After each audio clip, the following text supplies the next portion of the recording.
Treasurer Jim Chalmers is announcing appointments to the Reserve Bank's board. So let's just listen in now and we will get back to that story about the Barley Nine very soon.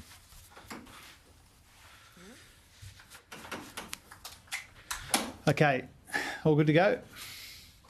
Everyone good? Okay. Today I'm really pleased and really proud to be finalising the most significant recommendation of the Reserve Bank review by announcing the composition of the two new boards. I wanted to thank all of the members of the current board for their work, but also for agreeing to continue to serve on one of the two new boards. What I'm announcing today is the best combination of existing members and new members. These are first-class, first-rate people with the right skills and with decades of relevant experience. And what we're announcing today means that we get some continuity on both boards and not just on one of the boards. I wanted to acknowledge the Governor and I both consulted with members of the existing board. We asked them for their preferences. And I'm very grateful to Alana Rubin and Carol Schwartz for going on to the governance board. That does create two vacancies on the Monetary Policy Board, which will be filled by Marnie Baker and Renee Fry-McKibben. And it means 4 vacancies on the Governance Board, which will be filled by Jennifer Westacott, David Thodey, Danny Gilbert and Swathi Dave. And for the sake of completeness, that means that the Monetary Policy Board becomes Michelle Bullock as Chair, Andrew Hauser as Deputy Chair, Stephen Kennedy as the Treasury Secretary, Alison Watkins, Carolyn Hewson, Ian Harper, Ian Ross, Renee Fry-McKibben and Marnie Baker. And it means that the Governance Board becomes Michelle Bullock as the Chair, Carol Schwartz as the Deputy Chair of the Governance Board, Andrew Hauser as Deputy Governor, the Chief Operating Officer Susan Woods, and then Alana Rubin, Swathi Dave, Danny Gilbert, David Thodey and Jennifer Westacott. So these are high quality, high calibre people, and together they represent the best mix of relevant skills and abilities and experience. I'm very proud to say that women will make up the majority of both boards, and this continues the very substantial progress that we've made when it comes to appointments in the Treasury portfolio. 6 of 9 on the Governance Board and 5 of 9 on the Monetary Policy Board. I wanted to say a few things about what was a very robust and very consultative process which ran over a number of months. We took up the RBA reviews process for the operation of a panel of 3 people. We engaged a recruitment agency. There was an expression of interest process. The panel of 3 comprised Governor Bullock, Secretary Kennedy, and a third party, in this case Martin Parkinson. I consulted my cabinet colleagues formally and informally. There was a lot of much broader informal consultation as well throughout the course of the year. I consulted the Shadow Treasurer in July, 5 months ago, and again last week.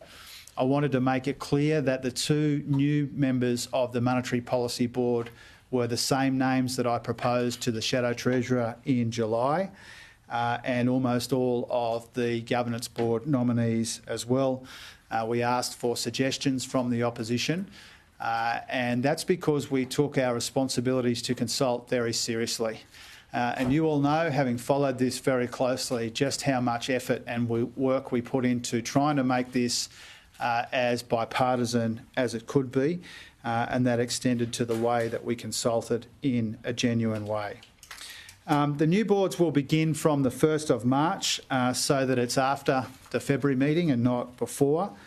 And it's also worth pointing out that it is still the case that most of the Monetary Policy Board was first appointed to the existing board by the Coalition.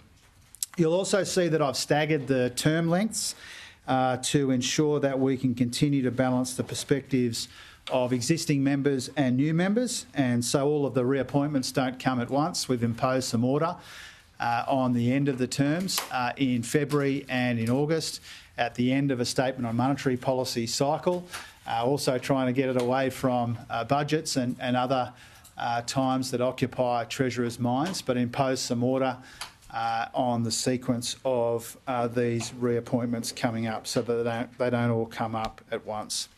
I wanted to say a very big thank you to Governor Bullock for all of the work over a really long period of time now. I work very closely with Michelle Bullock. I'm grateful for her support for the Reserve Bank reforms and the work that has been happening at the Reserve Bank to make sure that we can finalise these reforms. And so I acknowledge her, and I acknowledge again everyone who has agreed to serve. I wanted to touch on a couple of other issues before I took your questions. Katie Gallagher and I will be releasing the mid-year budget update on Wednesday. Responsible economic management has been a defining feature of the Albanese Labor government, and it will be a defining feature of the mid-year budget update as well. It will show that over the first 2.5 years of this government, we have seen the biggest ever positive nominal turnaround in a budget on record. You know that we've delivered the first back-to-back surpluses in the best part of 2 decades. There is substantially less debt than we inherited, and that's saving the Australian people tens of billions of dollars when it comes to debt interest. There are also some pressures that we need to accommodate in the mid-year budget update. The estimates variations will be very substantial. We've been upfront, for example, about the almost $2 billion that we're very proud to be providing veterans as a consequence of our better and faster processing of their claims. And I acknowledge that a number of you have shown an interest in that over time. Other estimates variations around Medicare, early childhood education, natural disasters and the like. But slower growth in China will also have a substantial impact on the budget. What you'll see in Wednesday's figures is that we are downgrading mining exports by more than $100 billion.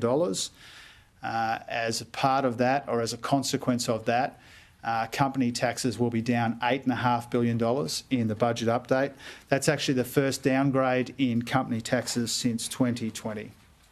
The global economy is uncertain, and that's weighing on our own economy, and it's weighing on our budget.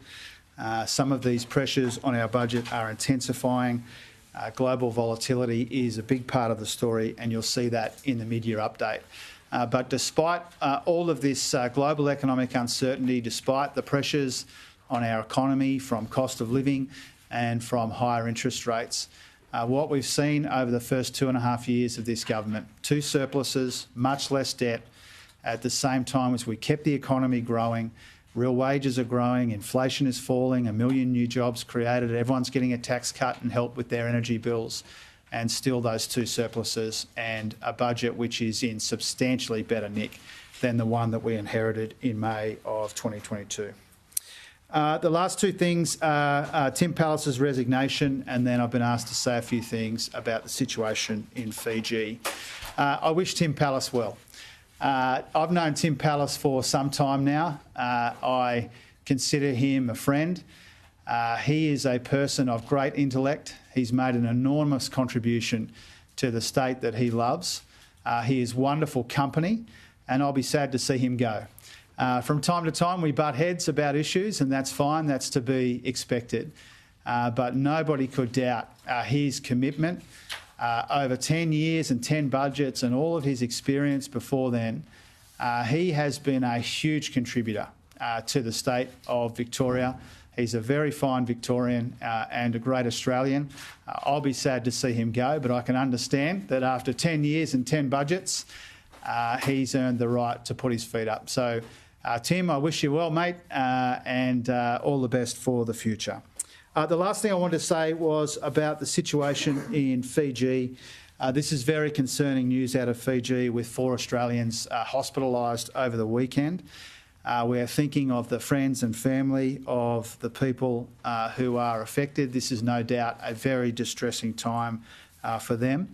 DFAT officials are in contact with those affected Australians, and they're providing consular assistance. I wanted to thank and acknowledge the very fine people of DFAT for the effort that goes in situations like this. Fiji police are investigating to determine the cause of the illnesses, and we'll try and keep people updated as that investigation continues. DFAT's updated its travel advice for Fiji with some extra information, and Australians who are travelling this summer should always check Smart Traveller to make sure that they've got the most up-to-date information. Beyond that, people who are affected by this are entitled to their privacy, so we won't say more about their particular situation until or unless it's okay with them. More broadly, obviously, if Australians are travelling, be very alert to the potential risks, in this case around drink spiking and alcohol poisoning. Don't leave your drinks unattended. Pay attention when your drinks are being mixed, and get urgent medical help if you suspect that something is wrong.